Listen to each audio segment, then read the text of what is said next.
Hello! My name is Callista, and welcome back to Pillars of Eternity.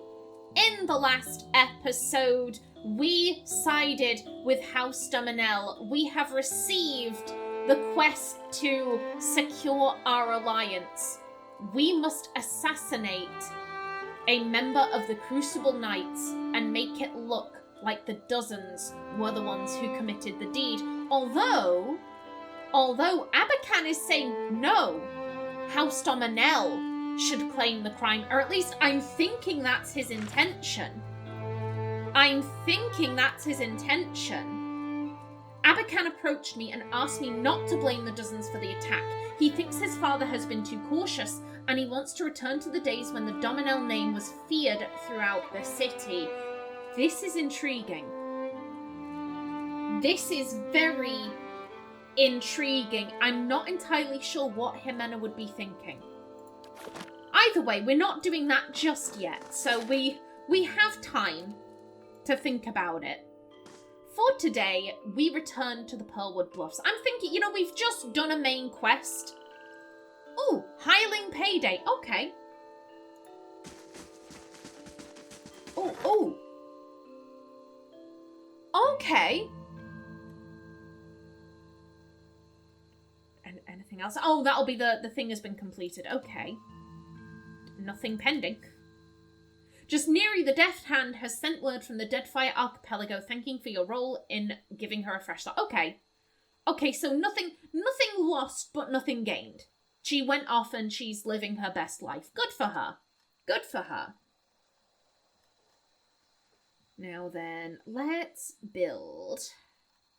Yeah, I'm going to save them for last. The forum looks really ugly. Let's grab that. Yeah, I was told, apparently I missed someplace. I was told to look for a snake. Oh!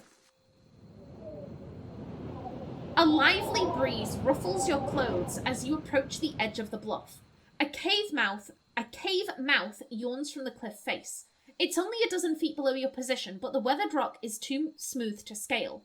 A rock perches near the precipice. It feels like a sturdy anchor.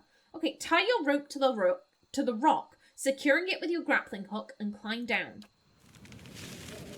You fasten your rope to the rock and descend. Suddenly, a strong gust of wind whips along from the bay. You struggle to hold onto the rope as the breeze tosses you around. Oh, Jesus!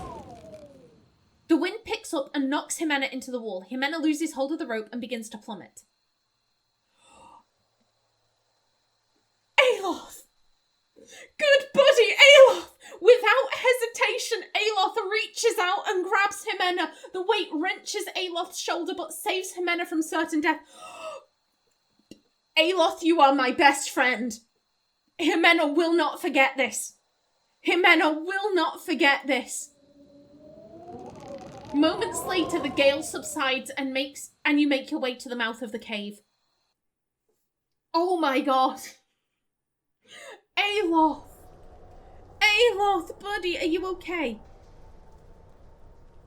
I mean, apparently you're okay. Apparently you're fine. Oh my... Silent. Buddy, thank you. I know that was random chance. I presume anyone could have reached out and grabbed her, but I absolutely love...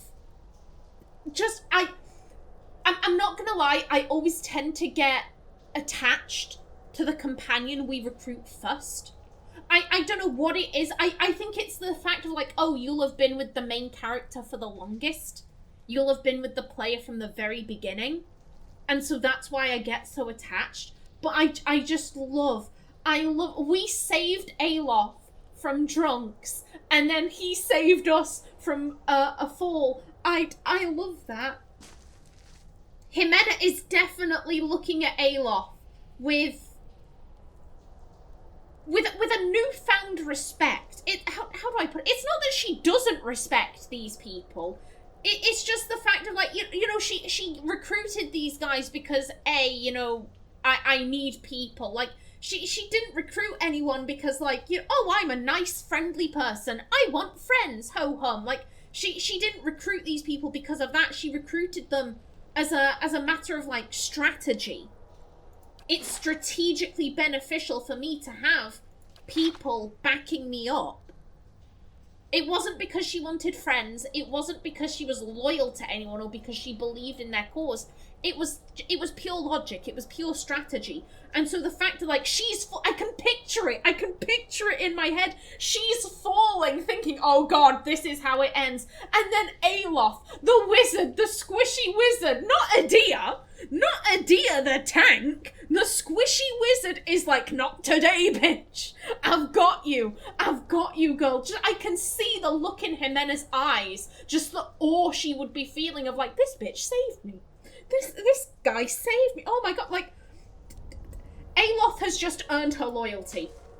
Right there, Aloth has just earned Ximena's loyalty. Oh, that's a Dargle. We can take you. Actually, you know what? Let's be smart. Let's be smart about Adia, because you didn't do your job. Neither did you, Pallegina. You left it to the wizard to save my ass. Thanks for that. Okay, no. Hey. Go there. Now, hello, Cricket. Cricket, you would have helped me if you had opposable thumbs. Okay,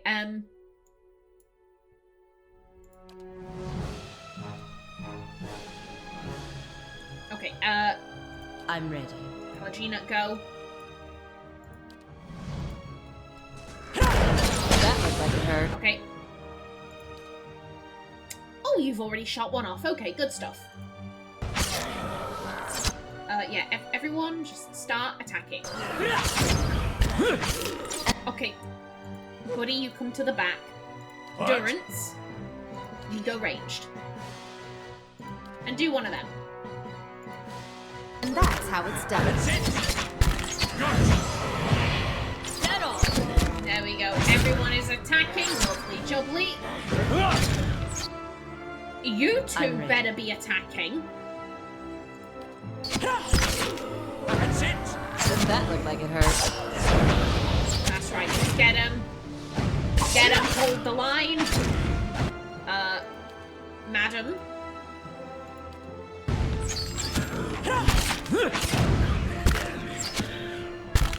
That's not Go. Hey there. I'm kind of stuck over here. Ah, you're fine. You're holding the line. Go. Ready, Watcher. Hey there. Bullseye. Okie doke. Good stuff. And a yoink. They'll never know I'm here. Oh, okay, so it looks like we've got a little wee campfire. Anything hidden?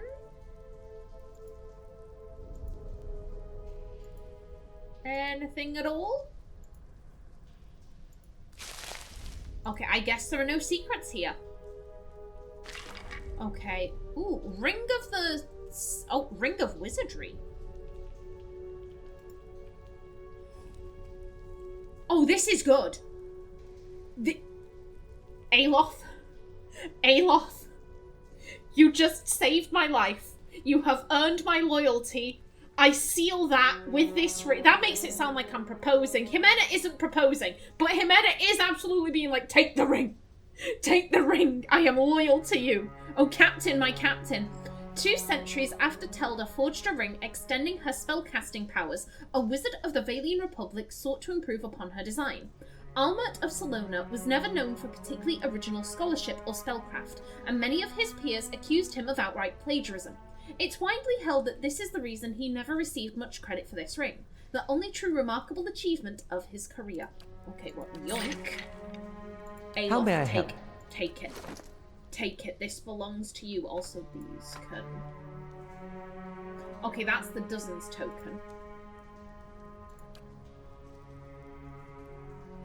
Aloth, you have... Yeah, that's area of effect. Yeah, that's handy. So, excuse you, remove that. You can take that. There you go. Now, who... Okay, so you...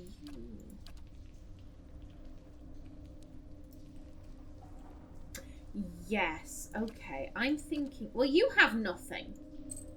So you can take it. There we go. And you know what? Who's... You can take them. And you can take... You can take the whole stack, because I still haven't looked up how to separate stacks. I'll do it eventually. Right before the boss fight. That probably is when I'll do it. Let's be honest. Okay, yeah, everyone's got... We'll keep that on us, just to be safe. Okie doke. Yeah? Is that... Yeah, that's the whole cave, but that was worth it. That was worth it. Oh, not just for the ring, but also for that story development. That character development. Ximena is now like, yo, I am loyal to Aloth. I am loyal to Aloth. He is my best friend here. He is a good buddy. Like, I'm on his side. Ride or die. He saved my life. I'm ride or die for Aloth. Now, I'm thinking, you know what? It's been a while. Durance. What? Come over here. Kallista, are you attempting to get screenshot material for a thumbnail? Yes. Yes, I blindly am. Ready, Watcher. Excuse me. How may I help? Just go over there. Go over there, guys. What? Normally I'd cut this, but screw it. I'm feeling lazy. There. Okay. Let's have a chat with Durance. It's been a while. And what must you say now? I had questions I wanted to ask you. If doubts and curiosity plague you, you're skidding your knuckles on the wrong door. So this seems to be like he will talk infinitely about this. I think these are the stuff that makes him shut up. So we'll go for these. Tell me about Magrin. Okay, apparently we've discussed all of this. Gods, you are swelling with questions. One would think you were with child or burning up inside. What the fuck? Oh god, is this their equivalent of like, is she on her rag? Is she on a period? She's being a bit emotional. Fuck you. Screw you. That's all I wanted to discuss. No, I want to talk. We are going to talk. What? If doubts and curiosity plague you, you're skidding your knuckles on the wrong door. I wanted to know more about you. Aha, he grunts. Okay. Tell me more about Ashfall. Durance raises an eyebrow, then snorts. The amount you ask, you'd think you'd miss it more than I. I think Durance gets no bitches. I think Durance gets no bitches. Ximena gets bitches. Ximena has had many, many bitches in her life, sir. Ashfall's stockpile of guns, explosives, and alchemical fire sounds dangerous. Life is dangerous. You would know more than most, Durance grunts. Flame is always hungry, and if you don't respect it, its kisses will fire your loins like a Defiance Bay copper corner whore. Durance closes his eyes for a moment, as if thinking back. Some chambers were consumed, some destroyed, but Ashfall remains. Would be good to see it one day, if I return. He shrugs. I doubt I shall. Why is that? Durance's eyes open and he glares at you. Because home is a mess of disappointments, that's why. Never make a place your home, Watcher. That's my advice to you. Keep to the road. A home is a curse. It'll kill you to stay. And the moment your foot exits its door, it'll never again measure up to the cathedral in your head. Durance grunts, his hand tightening on his staff. You notice Adir's been listening. He speaks under his breath. Don't know if the problem is so much a cathedral in his head as bats in his bell tower. Sure, I'm sad, though, that I missed the party they must have thrown soon as he'd left. Now that's a disappointment. Adir, I love you, but you didn't save me. You didn't save me. You left it to the squishy wizard. Is that why you wander? I'd expect you to understand, Watcher. You don't seem to value whatever home you are from either, and you are likely a stronger person for it. So if you ask the why of it, Watcher, the why that one doesn't need a cathedral to uphold the faith or remind one of it, I don't hate it. I don't despise it. I'm not some weeping cast-out fool. I wander because of my faith, and to spread it, he grunts. And I have many tens of years to go before Durance's trials let me go. And I'll never get there while I'm bantering words with you. But then who's more the fool? The fool who asks, or the one who answers? He snorts. I tire of your wordplay. Let's do something. Yeah, we've asked all of these. I want to talk about something different. I suspect the answers will seed more questions. I wanted to know more about you. Durance is an odd name. No more than Watcher. And Durance is not a name, it's a title. Oh! What does your title mean? Durance? We've shared the fire in a difficult road enough. Enough to know you're willing to suffer one and walk the other. Every god who has followers has a chapter solely for them, whether they know it or not. I know it. This chapter is not a thing of intent, but a flame that catches you. Everyone hears dogma and hymns and rituals in a different way. And whether they admit it or not, the fires that catch your senses all weave into a larger bonfire, which becomes your religion, your way of life, your road. Worshippers take what they want from the god, and then translate it. So it was with Durance. Was a man once, before he became the religion. Okay. Was Durance a saint? I'm not familiar with the teachings of Durance. Magran requirement not met. I had other questions.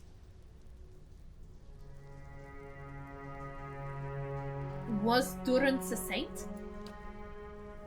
Durance, a saint? Durance laughs.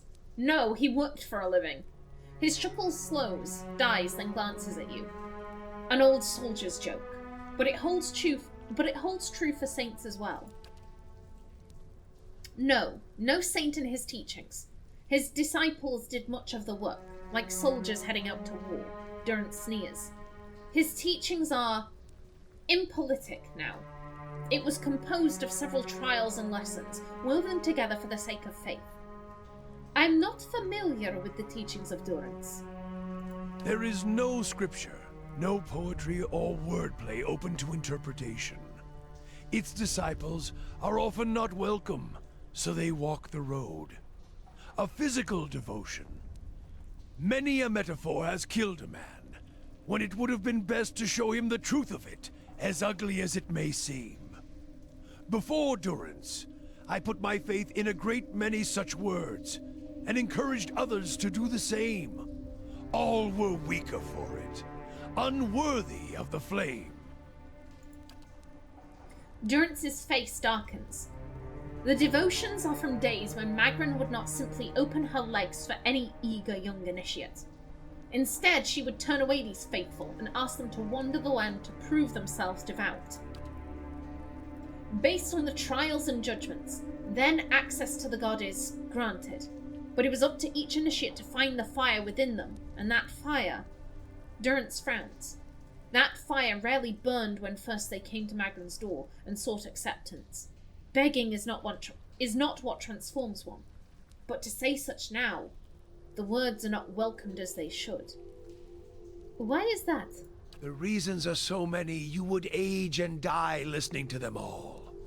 But the teachings of Durance also included casting established clergy out who might need reminders of such devotion as well. And I'm sorry, what? Okay. And no priest seeks to be removed from his comforts. with a food, bed, or a whore's warm mouth on his cock. Those are trials that few can bear to let go once the comforts have taken them. He frowns, his eyes darkening. They see the trials of Durance as unnecessary for the continuation of the faith. Inconvenient sometimes. They hold fast that there are other ways to spread Magran's fire without leaving marks as Durance taught.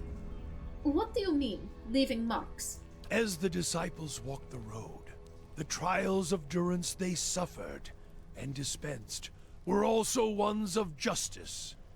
All potential converts, even the faithful, were tested for weakness, and if their weakness broke them, so be it. If they survived, then they were transformed, made stronger as Magran seeks of all. Before I followed the way of Durance, I did not test myself.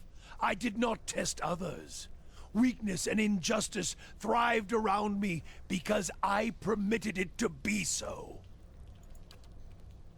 Sagani's busy sharpening a bone arrowhead, and it isn't clear she's listening until she looks up and shakes her head. One thing I'll never understand about you northern folk.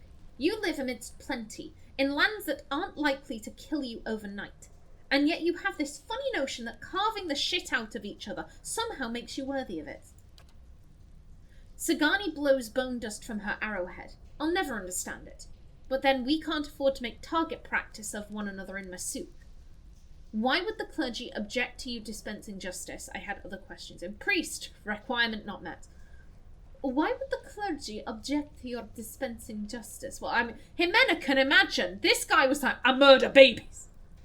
I murder babies because I don't like the fact that they're hollowborn. Why would the clergy object to your dispensing justice? Justice was not seen as our duty. Justice was a thing of Woodica. Durance grunts. And the debates on that ran fierce and hot. If any god should hold the reins to the keeping of any other. As I said, an unpopular notion, Durance chuckles without humour, might spread like a fire. Can't have that.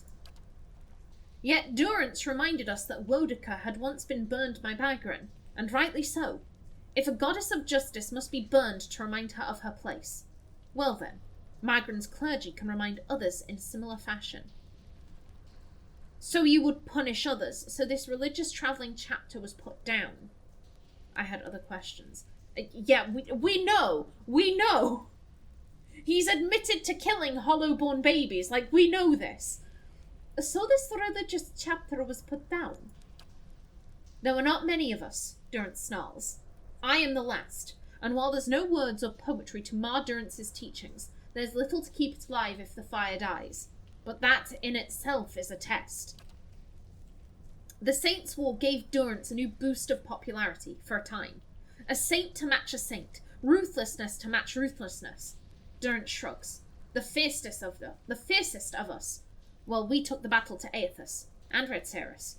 It took strength to turn back their heresies, and I doubt many of Magran's highest could have done the same. Then the teachings dwindled, died, as most flames do. Durance stares at his staff, but they still leave marks. So you would punish others? Transform them. If they broke, so be it. The greater the ruination of their flesh and soul, the greater their hope of salvation. It was the struggle that would strengthen them. One can have enough of words until you hunger for giving the red gift to some prattling fool, whether they serve Magran or not. God and faith can drive a man to do much others would find difficult. Durance himself admitted as much. He did not relish the task, but he did not shy away from it. Here's the thing, I actually agree with this. Not completely, but I agree that we learn from suffering. I do think that hard times has a purpose. But that doesn't mean you seek out hard times, and it certainly doesn't mean that you have the right to go about creating hard times for other people because, like, oh, I'm making you suffer, I'm making you grow. No! No, who the fuck are you? I agree with some of this. People grow from their hardships, they learn, they evolve. But I don't believe in, like, going and creating those hardships. And you follow this teaching? All life does, whether by Magrin or not. The Saints' War made it necessary, and as distasteful as it may have seemed, well, now, every mark of Aethys, every weak soul that exposed our throat to the enemy, they would answer for every soldier and Magrin disciple that had fallen. I punished others, yes, men, women, children, and I did not spare the staff or any other instrument I felt would learn them and strengthen them. A purge not just of Aethys, but of frailty, a burning of dry fields, a sacrifice at the whore's altar. Mate, how are they gonna learn if they're dead? Oh, well, the soul will carry... Yeah, people don't remember. People don't remember what they did in past lives. It takes something crazy to happen before they do. All you've done is kill men, women, and children. You haven't taught them anything. Because that lesson is immediate. I say lesson in quotation marks, like, because it's bullshit. Death isn't a lesson. You learn nothing. And in this world where there is reincarnation, they still haven't learned anything because they're not going to remember. They're not going to remember in their next life. You just killed people. It's not a punishment. It's just murder. But who needs her words when one has her flame to show the way? I had other questions about you. Okay. You don't dress like a priest, and your robes look as if they were touched by fire. Do you have whale's eyes painted on your skin? There's more mysteries than questions, and even a marching force of answers won't placate you. Even soldiers need to let their thoughts settle, just as their priests do. Okay. Sure. There we go. Sure. Interesting. I had already gathered that Durance wasn't his name. I didn't realise it was a title.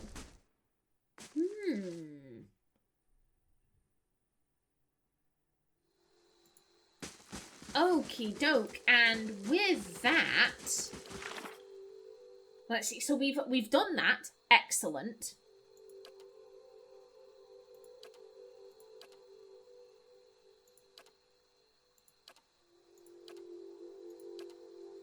Yeah, we need to do that at Cadnua. I'm holding off on that.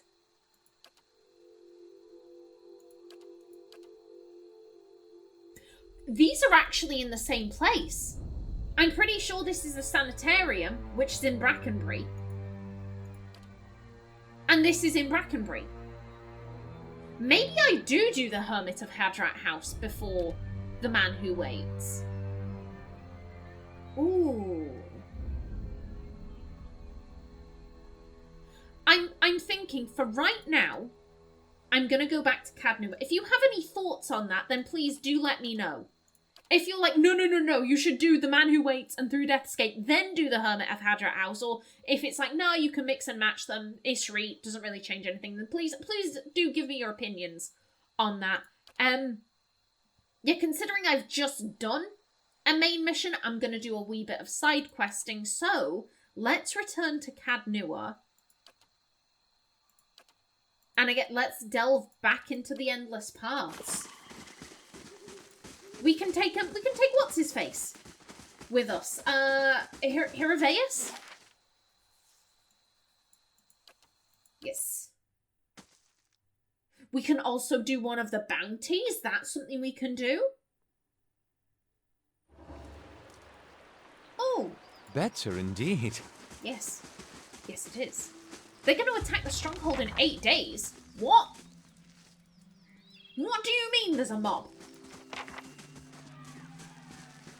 Yeah, we earned money.